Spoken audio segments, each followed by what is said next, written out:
Welcome to the March Virus 2020 NCAA Basketball Selection Show. The day is finally here, people, and we are ready to rock and roll. As you see there, 68-team bracket to be revealed, played over the next week with the national championship concluding next Sunday, a week from today. The rules, first off, I have gone through NCAA Basketball 10 and created rosters for all 68 teams that will be in the field up to 7 players. So I've created their top 7 players, minute getters and point getters, and created those for all 68 teams. So, and then once we get to the Final Four and the games get longer, when we go to full games, I'll have 10 players per team just for the depth there. But for the first few rounds, when they're only 7-minute halves, we have 7 players per team. And that is how it's going to go. But let us get to the moments you have all been waiting for. You've been sitting on the edge of your seats all day, as have I.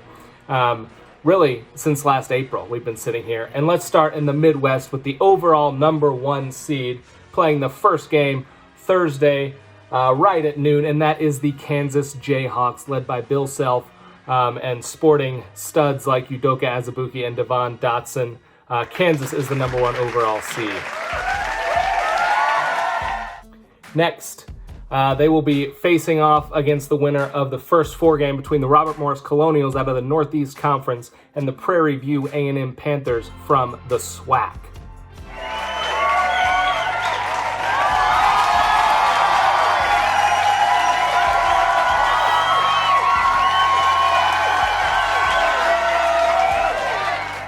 In the 8-9 game, just tipping off just after the Kansas game, the 8 seed, the Providence Friars, started the non-conference shaky, but have really rebounded in conference play to get themselves all the way to an 8 seed in the Midwest region. They will be facing off against the Florida Gators out of the SEC.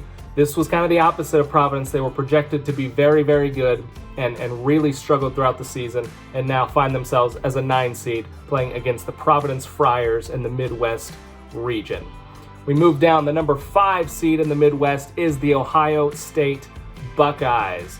The Buckeyes struggling a bit in non-conference, finding their groove in conference play. They will be the 5 seed. They will face off against the 12 seed out of Conference USA. That is the Louisiana Tech Bulldogs.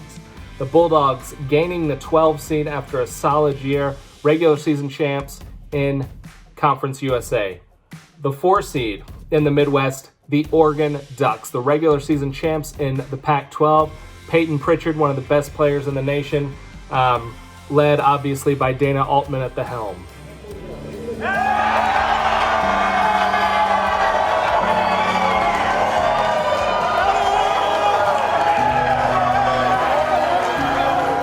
Wonderful to see those celebrations. They will face off against the Yale Bulldogs, the number 13 seed out of the Ivy League. It was a hotly contested regular season in the Ivy, but Yale ran the gauntlet and came out the other side. They are Ivy League champs, and they will face Oregon in the 4-13 matchup in the Midwest region. We move down. The 6th seed is the West Virginia Mountaineers out of the Big 12. They struggled a little bit in the middle of the year, but found their footing, and now Bob Huggins and the Mountaineers are the 6th seed in the Mountain West, and they will face off against a bubble team, the Richmond Spiders out of the Atlantic 10. Richmond has been on the bubble for weeks and weeks and weeks. It seems like the entire season. They have made it in as an 11 seed, facing off against West Virginia. And the 3 seed in the Midwest, the Duke Blue Devils. Had a few bad losses down the stretch. Many people thought they would have been a 2, fall to a 3. And they are the 3 in the Midwest. They will face off against the Belmont Bruins, the champions of the Ohio Valley Conference, on a late buzzer-beating backdoor layup.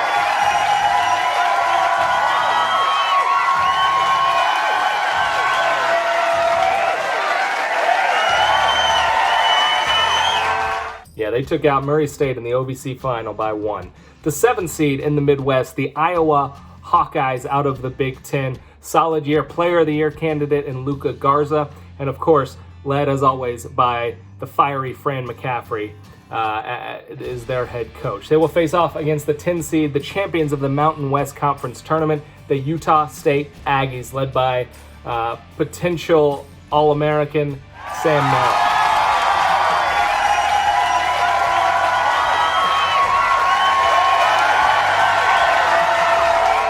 And finally, the 2 seed in the Midwest is the Kentucky Wildcats.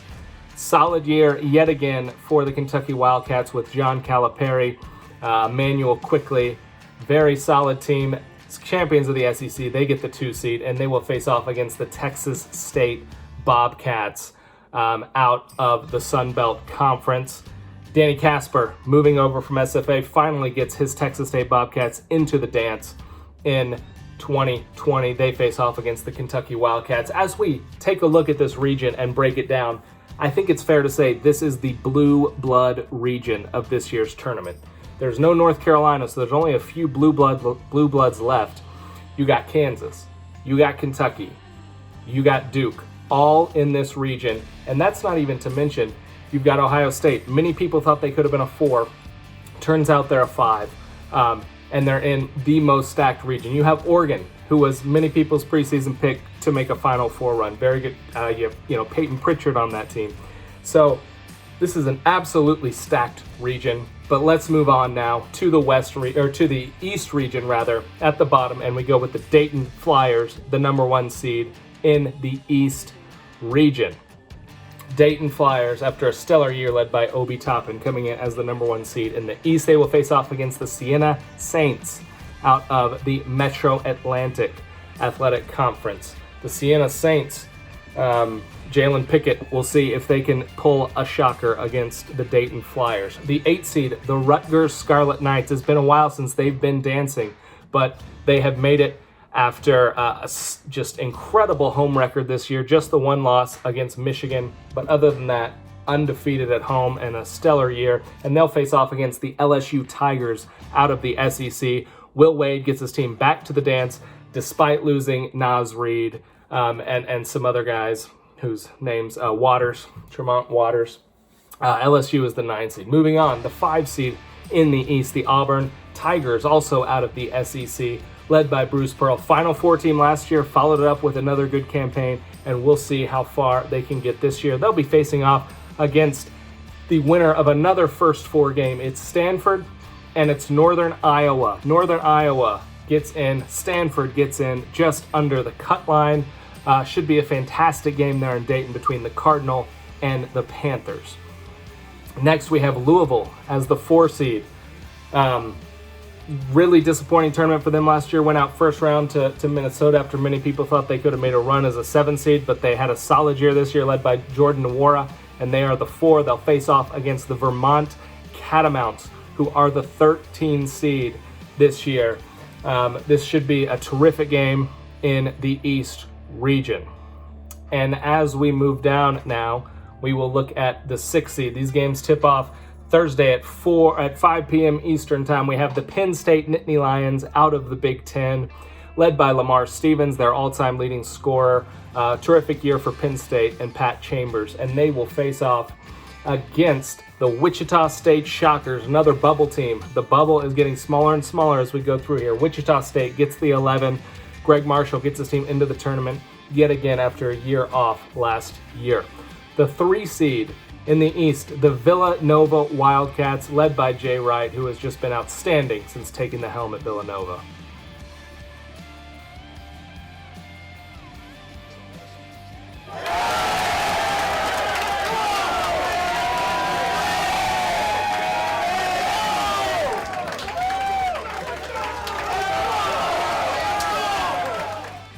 Villanova will face 14th seeded Northern Colorado, the real UNC this year, it turned out. The Bears out of the Big Sky. Terrific season for them. And as I said, the proper real UNC this year gets themselves into the tournament. The 7 seed in the East, the Illinois Fighting Illini. Great year. Ayo Dosunmu was an absolute stud. And Illinois finds themselves in the tournament after a lengthy time off. They are dancing. Wonderful to see. And they will face off against the upstart East Tennessee State Buccaneers out of the Southern Conference, regular season champs, tourney champs, only 4 losses, dangerous team.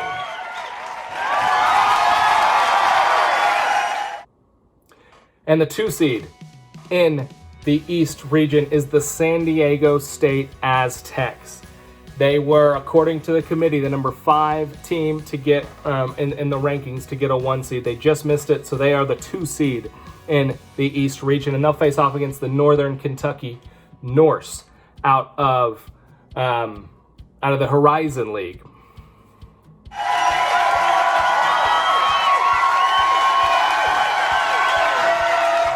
Now, to break the fourth wall for just a moment, Northern Kentucky isn't actually in the game because it's from 2010 and they weren't in Division I yet. So they are UIC because they were the runner-up. However, I used Northern Kentucky's players. So it's UIC, but it's Northern Kentucky's players. Those 2 fan bases can band together and root for a championship as a unit. But a terrific region. You might call this the mid-major region. You have Dayton and San Diego State, the 2 upstarts, the 2 non-power conference teams people thought could have been 1 seeds, find themselves in the same region as the 1 and the 2. And you look at that first 4 game between Stanford and Northern Iowa. Many people think Northern Iowa not deserving as a team out of the Missouri Valley. So they will need to have a good showing in Dayton against Stanford to really set things right and look good for the other mid-majors out there. We move on to the West region, the number 1 seed, the Gonzaga Bulldogs. 2 losses all year. Mark Few does it again. Number 1 seed, Gonzaga.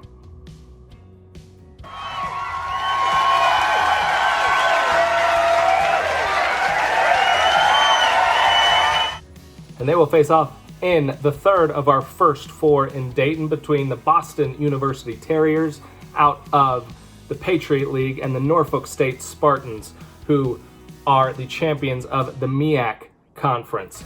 Boston U, Norfolk State to play Gonzaga. The 8th seed in the West is the Colorado Buffaloes. Struggled a bit towards the end of the year, really stumbled into the finish line, but McKinley Wright, Tyler Bay, Tad Boyle at the helm. This team could be dangerous if they can sort it all out. They'll face off against the 9th seed Indiana. Despite Archie Miller being a total D-bag a week and a half ago, Indiana finds themselves into the tournament as a 9 seed to face off against the Colorado Buffaloes Thursday, 7 o'clock Eastern Time. We move down to the 5 seed in the West. It's the Butler Bulldogs. Butler found themselves ranked as high as the top 5 early in the season and really maintained a decent pace of play throughout the year. LaVall Jordan has led them to a 5 seed for the Butler Bulldogs. They'll face the 12 seed Liberty Flames out of the Atlantic Sun Conference for the 2nd straight year. Remember, they won a game last year over Mississippi State. This is a dangerous 12 seed. The 4 seed in the West, the Wisconsin Badgers. Wisconsin winning the Big Ten regular season, getting the 1 seed in the tournament, and they will find themselves as a 4 seed in the NCAA tournament. And they will take on the 13th seeded New Mexico State Aggies out of the WAC. New Mexico State continues to dominate the WAC and have again this year. No competition really for them, and they will look to give Wisconsin a scare in the first round. Moving down now, we have the 6th seed is the Virginia Cavaliers, the defending national champion Virginia Cavaliers.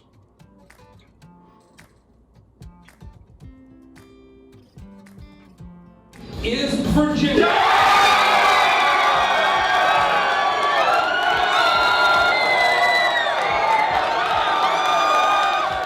And who will they face? They'll face off against the Texas Tech Red Raiders. It is a rematch of last year's national championship game in the first round in the 6-11 matchup Thursday at 8:20 Eastern. Don't miss that.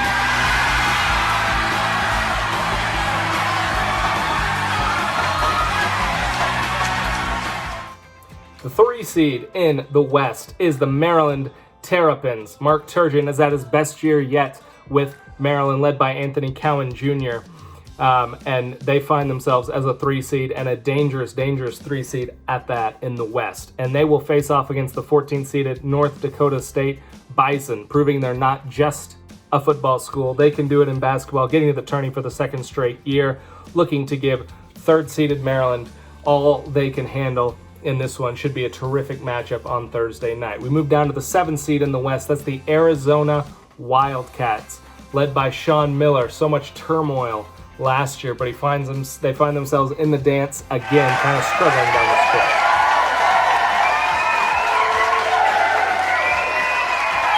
And they'll face off against the 10th seeded Stephen F. Austin Lumberjacks, champion of the Southland Conference. Terrific year for Stephen F. Austin. Of course, we all remember when they went to Duke and won that game and only lost 4 games on the year for SFA. The 2 seed out west, the Creighton Blue Jays, picked not anywhere close in the preseason, find themselves a 2 seed and champions of the Big East.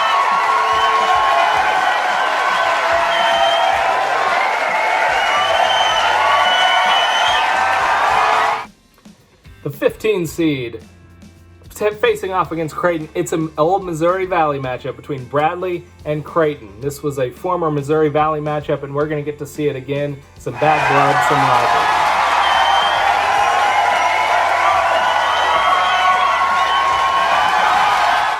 So as we look now at the region as a whole, again, I'm looking forward to that Creighton-Bradley matchup. I think that could be a real game in the 2-15 matchup, old Missouri Valley rivalries. And of course, we have last year's national championship rematch, Virginia and Texas Tech. You look at SFA getting a 10 seed. Clearly, I think if they had lost in the Southland, they still would have been. The committee clearly likes them. You have Liberty, potential upset there over Butler. Beat Mississippi State last year when they were a 12 seed. And should be able to hang in with Butler. That should be a heck of a game. Terrific region here. I think Gonzaga the clear favorite, but there are quite a few teams that can make a run out of this region and really give Gonzaga all they can handle in the West region. Again, these games starting Thursday at 6:40 Eastern time, going until about 9:30 Eastern. That is the West region. Let's move on now to the South region and the number 1 seed, and it is the Baylor Bears out of the Big 12. Terrific year for Scott Drew, taking a team that was, a middling team projected preseason and taking them to a number 1 seed.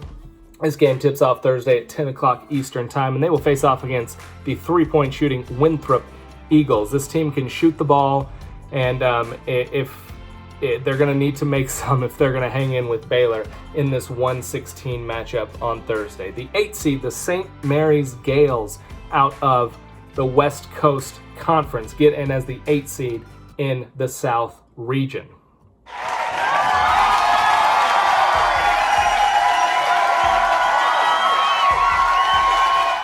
And they will be taking on the 9 seed Marquette Golden Eagles. Again, same as last year, faded down the stretch, but Marcus Howard, can he lead them to March glory?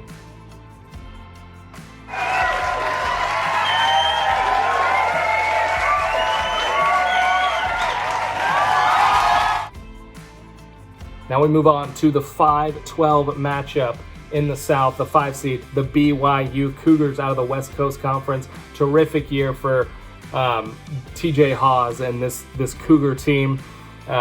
Really finally seemed to settle into the West Coast Conference and really get their legs underneath them. And also they're facing off against the winner of Arizona State and Mississippi State in our final first 4 matchup in Dayton. The Sun Devils taking on the Bulldogs.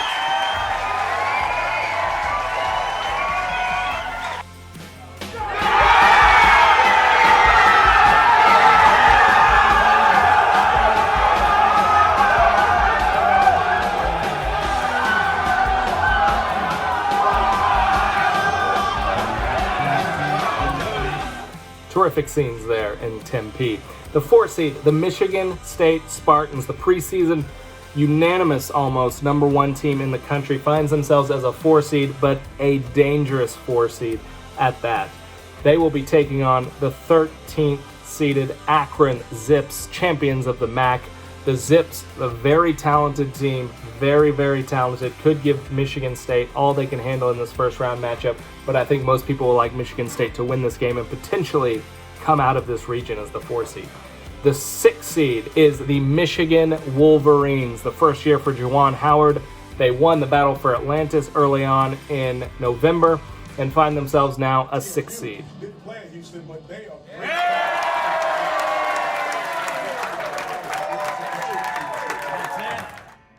They will face off against 11th seeded USC out of the Pac-12, one of our final bubble teams to make the cut.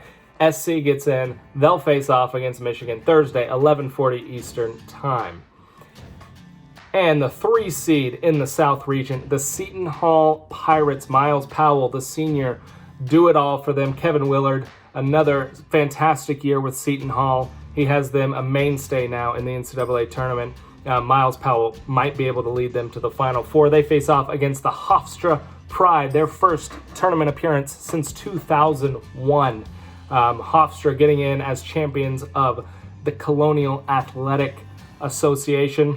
Seton Hall Hofstra is the 3-14 matchup. And finally, the 7 seed in the South, the Houston Cougars, out of the American Athletic Conference, the champs there.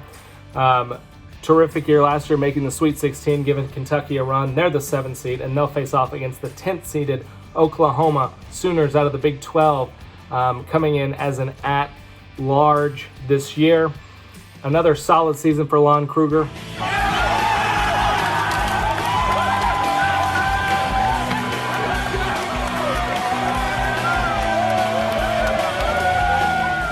You see the relief on the faces there in Norman. Florida State is the final 2 seed in the South region. Leonard Hamilton, terrific year. This team was somehow unranked preseason, kept rising and stayed near the top of the polls in the top 10 for most of the season. They are a 2 seed, facing off against 15th seeded UC Irvine Anteaters, champions of the Big West.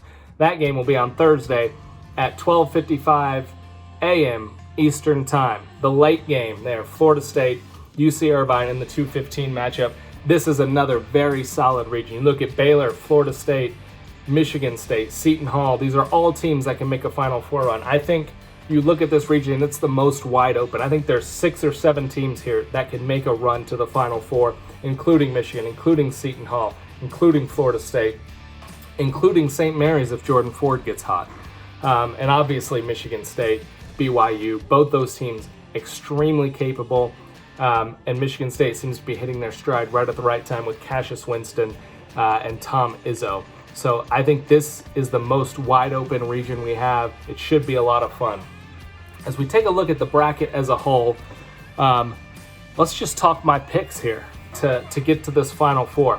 So out of the Midwest, I like the Oregon Ducks. I think they're playing good basketball right now. Peyton Pritchard, maybe the most clutch player in America. Terrific coach in Dana Altman. He's gotten them to the Final Four before. This is a region, the Midwest, of blue bloods, but I think that Oregon is poised to knock off those supposed blue bloods and come out of that region. In the East, I like the Villanova Wildcats, the 3 seed. I think San Diego State and Dayton are great teams, but I think that Villanova team led by Jay Wright, I know they're young, but they are hungry. They've got Gillespie to lead them at the point, and I like Villanova to come out of the East. Over in the West, it's hard for me to look past the Gonzaga Bulldogs as the 1 seed to come out of this region. I think Wisconsin had a nice year, but I'm not sure they have the offensive firepower to take down the Zags. You look at Virginia, same story. Maryland, wildly inconsistent on the offensive end. I think Gonzaga comes out of this region, makes the Final Four in the West. And finally, in the South, you have Baylor, you have Florida State, you have Seton Hall, Michigan, Michigan State, BYU. Any of these teams can come out and make a Final Four run. And I think it's going to be the Florida State Seminoles. They have been knocking on the door the last few years. Lost in the Elite Eight to Michigan. Lost last year in the Sweet 16 after a really tough game with top-seeded Gonzaga in the West region. I like Florida State to come out. I think it's Florida State, Michigan State in the Elite Eight, and Florida State moves on. But what a bracket we have. What a tournament we have to look forward to. Get your brackets in. The other thing, remember, I have the top 7 players for every team. After that, everyone is equal because I made everyone terrible outside of the top 7. Everyone is like 10 free throws, 10 shooting, 10 rebounding, 10... all the important things are 10. They're all terrible. So outside of those top 7, it's all even. Keep that in mind as you're picking your bracket, as you're watching these games. Again, the games start Thursday at 12 p.m. Eastern Time. That'll be 11 for me, as I am Central Time. A wonderful, wonderful bracket here, but I thought the committee did a terrific job. Look, they let Northern Iowa in. This is something they did last year with Belmont.